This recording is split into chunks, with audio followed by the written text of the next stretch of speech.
Mke wangu Dona, mbona unaandaa mabegi asubuhi? Ina maana ulichokisema jana usiku umedhamiria? Dona mke wangu, tusifikie huko.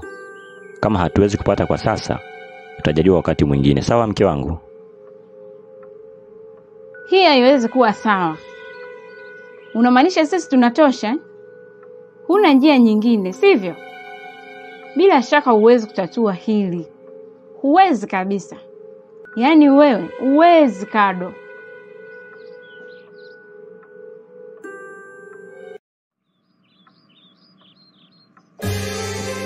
Dona mke wangu, kuondoka sio suluhisho.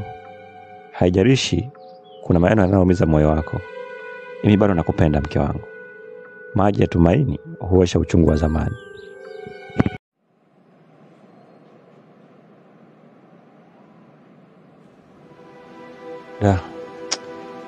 Linawaka mpaka na hisi naanza kuiva.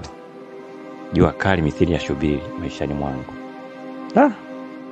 Ila sio kesi. Leo mtaa wa Masu hauna bahati. Lazima wasaule. Ngoja nikachomoe betri.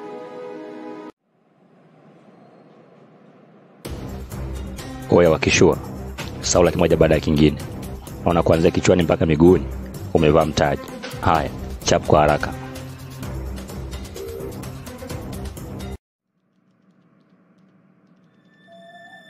Baba, ni mwezi sasa tangu nipumzike masomo.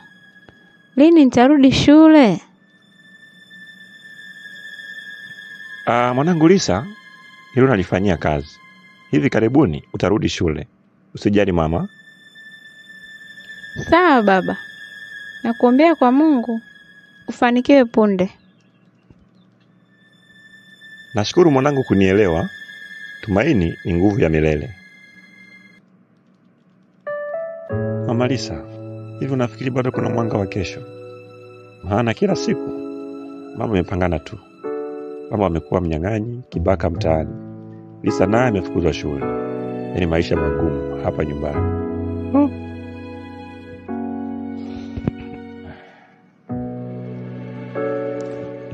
Baba Lisa, wakati wa kushuka unaweza kuwa mzizi wa kupanda tena. Mti ukianguka mizizi yake haiishi. Lakini moyo ukipoteza tumaini, huzuni yake inaendelea. Unajua wewe ni mchungaji. Hautakiwi kufika kiwango hicho. Mungu amekuamini. Hivi wewe ukiwa hivyo, vipi kanisa Mungu alilokuamini itakuwaje? Kanisa litakuwa kwenye hali gani? Kumbuka, katika kitabu cha Ezekieli 37 mstari wa 1 hadi 14. Jinsi mifupa mikavu inaweza kuishi tena, na mti uliokatwa unaweza kuchipuka tena. Usipoteze tumaini, mume wangu. Sawa mke wangu. Kwa maana hiyo, tunaweza tukatabiri na mifupa mikavu ikapata tumaini tena. Sawa, tuombe mama mchungaji. Baba, katika jina la Yesu Kristo, ninatamka juu ya familia yangu, maisha yetu yakawe na uhai. Kila mifupa mikavu ikapate nyama, ngozi na ije juu yake. Mishipa ifanye kazi na roho ya uhai ingie ndani yake, ikaishi. Sasa na neno lako Yohana 11:25 na 26. Wewe ndiwe uwe ufufuo na uzima. Naita uzima na kutabiri uzima kwenye maisha yetu. Tumaini la furaha na badiliko liumbike katika jina la Yesu. Kwa mwanangu Lambo katika jina la Yesu, na kwenye kanisa lako, na kwa mume wangu Mungu katika jina la Yesu. Sasa neno lako Yohana 8:12, wewe ni nuru ya dunia, akufuataye hata tembea gizani kamwe. Nami nakataa kila giza la umasikini, kila uharibifu juu ya watoto wangu ninakataa katika jina la Yesu. Kila giza la umasikini juu ya mume wangu, juu ya familia yangu ninakataa. Kila giza na uharibifu juu ya kanisa lako. Tumaini jipya lije na badiliko la furaha na la kweli kwa mwanangu Lambo na familia ya Bwana na Bi Kado katika jina la Yesu, na familia ya Bwana Kado na Bi Dona katika jina la Yesu. Badiliko la kweli, tumaini jipya lije kwenye familia hiyo Baba katika jina la Yesu. Jalia familia hii Mungu, wajalie kupata watoto wazuri na vicheko vya furaha visikike kwenye familia hii. Mungu, katika jina la Yesu, na wakabidhi mkononi mwako Mr. na Mrs. Kado mbele zako na mikononi mwako Bwana. Wajalie furaha ya kweli na tumaini kupata watoto katika jina la Yesu. Liimarishe kanisa lako, uimarishe mchungaji Bwana. Rudisha tumaini jipya tena ndani yake katika jina la Yesu. Naomba haya yote nikiamini katika jina la Yesu. Amen. Amen, katika jina la Yesu. Amina, amina. Baba mchungaji, hakika Mungu anatenda. Tumaini la furaha limeingia nyumbani mwangu. Wao Mr. Kado, hizo ni habari njema. Moyo uliopotea njia unapokaribiana na Mungu hupata mwelekeo mpya. Huyo ndiye Mungu wa yasiyowezekana kwa wanadamu. Hakika. Asante Mungu. Asante baba mchungaji. Kwa hili mimi na mke wangu tunamtolea Mungu sadaka ya shukrani. Huu ndiye milioni 50 baba. Mungu hupendezwa na moyo wa shukrani. Furaha ikawa ya kudumu kwenye familia yako Kado. Mbarikiwa sana. Amina baba. Ninashukuru sana.